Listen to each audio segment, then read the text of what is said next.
আসসালামু আলাইকুম। আমি কিছুদিন আগে ভারতের ত্রিপুরা রাজ্যের রাজধানী আগরতলা শহরে গিয়েছিলাম এবং এই ভ্রমণটা ছিল ঢাকা থেকে সরাসরি ডাইরেক্ট বাসে চড়ে একদম আগরতলা। এই পথে ভারত ভ্রমণে যাবার সময় ভারত প্রান্তের ইমিগ্রেশন এবং কাস্টমস প্রক্রিয়া সম্পূর্ণ করতে দুটি নতুন নিয়মের সম্মুখীন হয়েছি। এই নিয়ম দুটি যদি আপনাদের জানা থাকে তাহলে হয়তো আপনারা উপকৃত হবেন এবং আপনাদের কাজে লাগবে। তাই আজকে আমি সেই দুটি নতুন নিয়ম সম্পর্কে আপনাদের সামনে একটু ধারণা দিতে চাই। এবারে আমাদের ঢাকা থেকে আগরতলা ভ্রমণের ভিডিওগুলি আমাদের ফ্লাইং বার্ড চ্যানেলে ধারাবাহিকভাবে প্রচার করা হচ্ছে। এই ভিডিও ধারণ করা বাংলাদেশের যে অস্বাভাবিক পরিস্থিতি শুরু হয়েছিল তার আগে, অর্থাৎ যখন বাংলাদেশে খুব স্বাভাবিক সময় বিরাজ করছিল, সমস্ত স্থলবন্দরগুলি চালু ছিল তখন। কিন্তু হঠাৎ করে বাংলাদেশে এক অস্বাভাবিক পরিস্থিতি তৈরি হয়। বাংলাদেশের ছাত্র সমাজ তাদের আন্দোলন করতে গিয়ে অকালে অনেক তাজা তাজা প্রাণ হারায়, যার মধ্যে শহীদ হন অনেকেই। তার মধ্যে অন্যতম হচ্ছে মুগ্ধ, আবু সাইদ এবং নাম না জানা আরও অনেকে। আমরা প্রত্যেকের আত্মার মাগফিরাত কামনা করছি, আল্লাহ তাদেরকে জান্নাতবাসী করুক। কেননা প্রত্যেকটা অকাল মৃত্যু বা অস্বাভাবিক মৃত্যুই কিন্তু খুবই দুঃখজনক। যে পরিবারের সন্তান হারায়, যে পিতামাতা সন্তান হারা হয়, তাদের কষ্ট বোঝার ক্ষমতা এই পৃথিবীতে আর কারো নেই। দলমত নির্বিশেষে একজন বিবেকবান, বুদ্ধিসম্পন্ন, স্বাভাবিক মানুষের পক্ষে এই মৃত্যু কখনোই মেনে নেওয়া সম্ভব না, যা আমিও মেনে নিতে পারিনি। যার কারণে দীর্ঘদিন ধরে আমার চ্যানেলে ভিডিও দেওয়া বন্ধ ছিল, মানসিকভাবে বিপর্যস্ত হয়ে পড়েছিলাম, স্বাভাবিকভাবে ঘুমাতে পারিনি। আল্লাহর অশেষ রহমতে আমরা আবার স্বাভাবিক জীবনে ফিরে যাচ্ছি, দেশের পরিস্থিতি স্বাভাবিক হচ্ছে। আমি মনে করি আমরা এই ধরনের পরিস্থিতির আর কখনোই পুনরাবৃত্তি চাই না। এবার আসি আমরা মূল আলোচনায়। বাংলাদেশ থেকে ভারতে যাবার সময় স্বাভাবিকভাবে আমি বাংলাদেশ প্রান্তের ইমিগ্রেশন কাস্টমস প্রক্রিয়া সম্পূর্ণ করে যখন ভারত প্রান্তে গেলাম, তখন ভারত প্রান্তের আমার সহযাত্রী যারা ছিলেন তাদের অনেকের ইমিগ্রেশনে আটকে দেওয়া হয়েছিল বা প্রচুর পরিমাণে প্রশ্নের সম্মুখীন হতে হচ্ছিল। ইমিগ্রেশনে তাদেরকে সমস্যায় পড়তে হয়েছে যারা মূলত ভারতীয় মেডিকেল ভিসা করেছেন, কিন্তু তাদের মেডিকেল ভিসায় যে ডাক্তারের অ্যাপয়েন্টমেন্ট নেওয়া বা যে হাসপাতালের অ্যাপয়েন্টমেন্ট নেওয়া সেটা ছিল কলকাতার। ফলে সেই ব্যক্তি আবার যাচ্ছে আগরতলায়।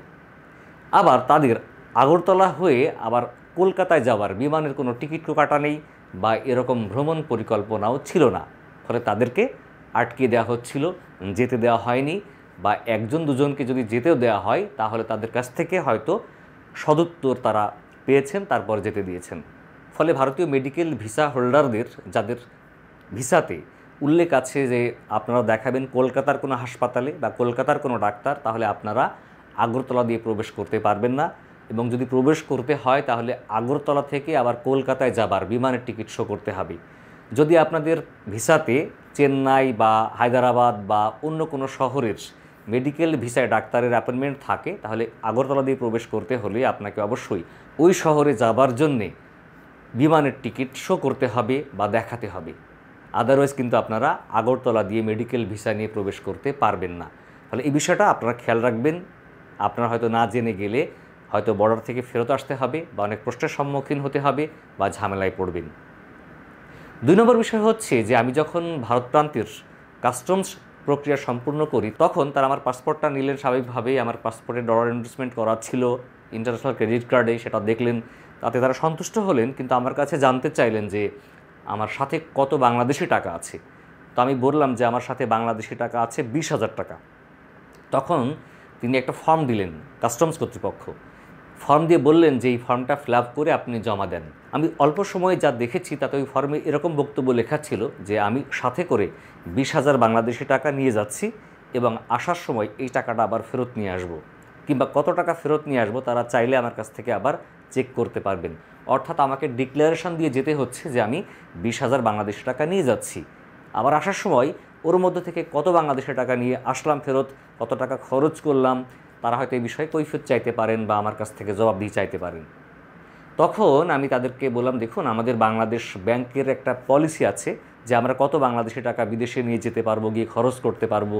তো সেই পলিসি অনুযায়ী আমি কিন্তু সর্বোচ্চ 10,000 বাংলাদেশি টাকা আমি সাথে করে নিয়ে যেতে পারি এবং খরচও করতে পারি। তখন তারা আমার দিকে দীর্ঘক্ষণ তাকালেন এবং আমার চেহারাটা আদ্যপন্ত দেখলেন এবং তারা মূলত আমার চেহারার মধ্যে আমার কনফিডেন্স লেভেলটা যাচাই করলেন যে আসলে আমি ঠিক বলছি কিনা।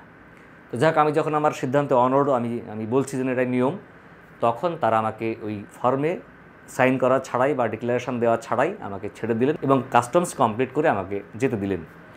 তো এখানে কিন্তু তারা চাইলেই আমাকে তারপরেও আটকাতে পারতো, কেননা বাংলাদেশ ব্যাংকের পলিসি অনুযায়ী আমি 10,000 বাংলাদেশি টাকা সাথে নিয়ে যেতে পারবো, কিন্তু সাথে নিয়ে গিয়েছিলাম কত, 20,000। তো তারা এটাকে অজুহাত দেখাতে পারতো, কিন্তু তারা দেখায়নি, কারণ মনে করেছে যে আমি হয়তো নিয়মকানুন কিছু জানি। তো ফলে তারা আমাকে ছেড়ে দিলেন।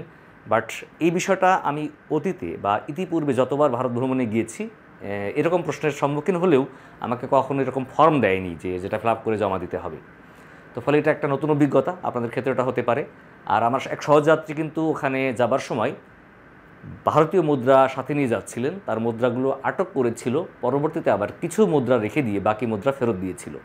তো ফলে আপনারা ভারত যাওয়ার ক্ষেত্রে অবশ্যই এটাও খেয়াল রাখবেন যেন আপনাদের সাথে ভারতীয় মুদ্রা না থাকে। এটা কিন্তু আইনগতভাবে দণ্ডনীয় অপরাধ, নেওয়ার সুযোগ নেই এবং নেওয়া যায় না। তো বন্ধুরা, আজকে পর্যন্ত, দেখা হবে পরবর্তীতে আবার অন্য কোনো বিষয় নিয়ে। এখন থেকে আপনারা আলিমুর রেজা চ্যানেলের সব ভিডিওগুলো দেখতে পারবেন আলিমুর রেজা ফেসবুক পেজে, সেখানে এই ভিডিওগুলো দেওয়া থাকবে, এবং ফ্লাইং বার্ড চ্যানেলের ভিডিওগুলো আপনারা দেখতে পারবেন ফ্লাইং বার্ড ফেসবুক পেজে। এই পেজগুলোতে আপনারা লাইক ফলো করে আমাদের সাথে থাকবেন। আল্লাহ হাফিজ, আসসালামু আলাইকুম।